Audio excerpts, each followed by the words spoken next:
ఎవరు ఈ నామములతో శివలింగానికి పూజ చేసుకుంటారో అటువంటి వారందరికీ కూడా నా యొక్క అనుగ్రహం విశేషంగా కలుగుతుంది అన్నాడు. అరుణాచల క్షేత్రానికి ఉండేటటువంటి మహాత్మ్యం ఏమిటో తెలుసా? అతి ప్రాచీనమై పరమేశ్వరుడు స్వయంభూగా 3 రూపాలతో వెలిసినటువంటి క్షేత్రమైన కారణం చేత అరుణాచలంలో మీరు ఎంత చిన్న పుణ్యకార్యం చెయ్యండి, అది తీవ్ర స్థాయిలో ఫలితాన్ని ఇస్తుంది. సామాన్యమైన ఫలితం కాదు.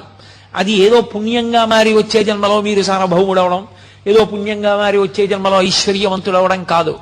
అరుణాచలంలో చేసినటువంటి పుణ్యకార్యము పునరావృత్తి రాహిత్యమునకు తీసుకెడుతుంది. దానికి స్కాంద పురాణంలో కొన్ని విశేషాలు చెప్తారు. అరుణాచలం కొండ మీద ఒకానొకప్పుడు ఒక సాలెపురుగు గూడు కట్టింది.